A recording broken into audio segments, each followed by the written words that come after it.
Namaskar, Sri P.S. Sridharan Pillai, Honorable Governor of Mizoram, Dr. Jitendra Singh, Honorable Minister of State, is also in charge of Northeastern region, Sri U. Joram Tanga, Honorable Chief Minister of Mizoram, Dr. V.P. Joy, Administrative Service, Indian Administrative Service, Sri Prafulla Ketkar, Organizers, Editor, Sri Prasanna Pillai and other dignitaries and friends who are all joining this program virtually. My dear friends, I am pleased to join you all today for the release of this book, O Mizoram, written by Sri P.S. Sridharan Pillai, the Honorable Governor of Mizoram. Sri Sridharan Pillai ji is a multifaceted person. He is a successful lawyer, a former politician, an organizer per excellence, an orator, a prolific writer, philanthropist, and a thinker. I know him since long, and I've been watching him. I am amazed, despite his busy life. He has written 125 books in Malayalam and English on a variety of topics, including politics, social, the legal issues, and poetry. The book being released today, O Mizoram, is his first poetry collection in English.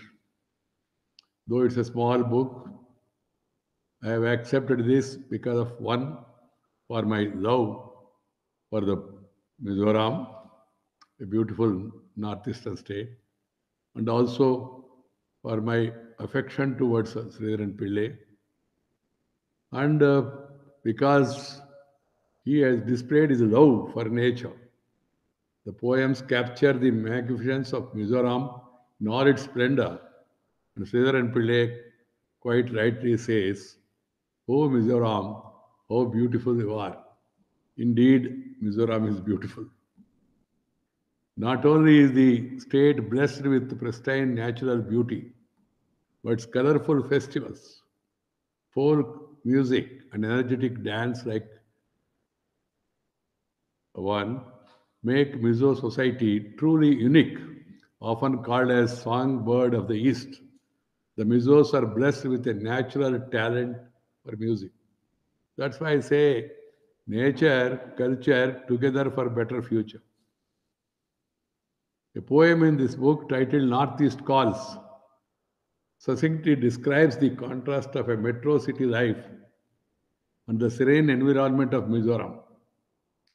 The poet writes, smoke shrouds the capital, air pollution index shoots up. Come to the ravishing Northeast and realize your dream of a silver dawn. I am sure these lines will inspire the people to go and visit the beautiful Northeast along with Mizoram, other states also. I am pleased to note that P.S. Sridharan Pillai has brought out mundane issues from everyday life in his poetry with a remarkable elegance. One of his poems in this collection is titled Diabetes. It captures the emotion of a man who had planted a mango sapling. When the tree bears fruit, the poet is tempted to pluck, but then he looks back at his insulin shot and closes the window with a broken heart. This is the story of many of us today. With sedentary lifestyle and unhealthy food habits, a large number of Indians are in the grip of lifestyle diseases such as diabetic, hypertension, and obesity. In this regard, Northeast can show the way to the rest of India.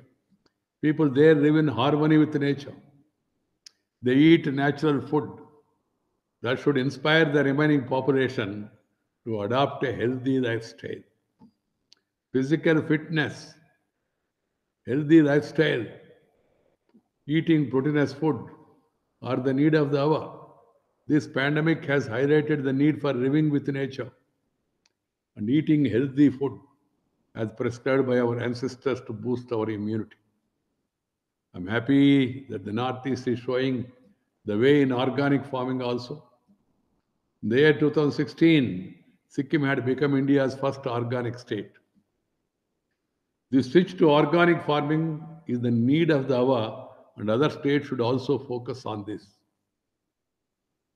The other poems in this book are not only enchanting, but some of them also touch our raw emotions.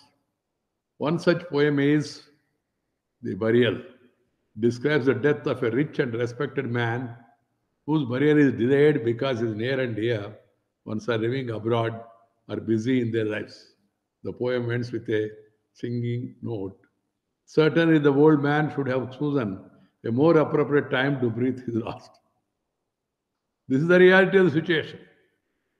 These lines also reflect gradual disintegration of our age-old family system, changing the socio-economic scenario, rapid urbanization, modern lifestyle, and search for better career prospects for youngsters are some of the factors that are increasingly forcing elderly to lead a solitary life. Similarly, the poet shows the moral decay in politics through his poem titled Condolence, wherein politicians are seen condoling the death of their leader, but also have their foxy eyes on the chair he left. Other poems by Sridharan Pillai in the collection show that his love for mother, mother tongue, and motherland. Living in Rajbhavan of Mizoram, he seems to be enraptured by the natural beauty of the state. As a matter of fact, the whole of the Northeast India is endued with beautiful lakes, lush green hills, crisscrossing the rivers, and national parks teeming with a wide variety of rare and exotic flora and fauna. With more than 220 ethnic groups and an equal number of dialects, the region presents a mosaic of diverse Indian culture. Apart from these, there are a large number of historical and religious sites that showcase the region's rich cultural and spiritual heritage. These features, like northeastern states, an ideal tourist destination for anyone, yet the region remains one of the least explored tourism destinations. There is immense potential for tourism in the Northeast region, and if leveraged fully, ecotourism and cultural tourism can become the mainstay of development in the Northeast. The government are giving sustained thrust to connectivity. Lot of connectivity has been created, and tourism infrastructure, improving air connectivity to the region can have a significant positive impact on tourist inflow into the region. I'm happy to note that the present government and also earlier governments are have focused their attention on the connectivity. India has almost 26 million outbound tourists. I assume that in the post-COVID-19 phase, most of them would prefer to travel local. This presents a huge opportunity for northeastern states to promote their tourism sector for this domestic audience. I appeal to the state and central governments to fully tap the tourism potential of the region and also consider the possibility of incentivizing travel to the Northeast. Before concluding, I would like to congratulate the people of Mizoram that with over 91%, their state is among the most literate in the country. Mizoram also holds the highest child sex ratio with the 971 female against 1,000 males according to the 2011 census. These are praiseworthy achievements. I wish the state a happy and bright future.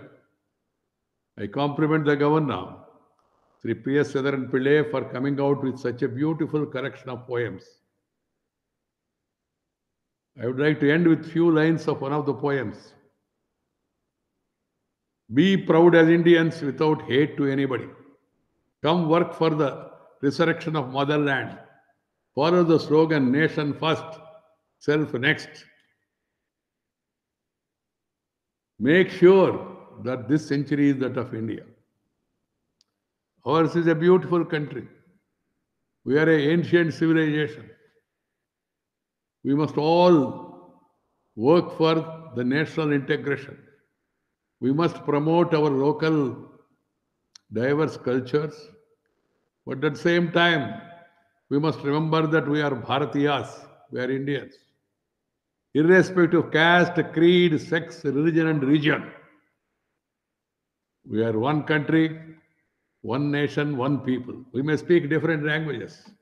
We may wear various dress. We may have different dialects, different other habits, but we are all one. And everyone must develop that nationalistic fervor and work for the people, because the Indian culture, the ancient Bharatiya culture is Sarve Jana Sukhino Bhavantu, Vasudaika Kutumbakam.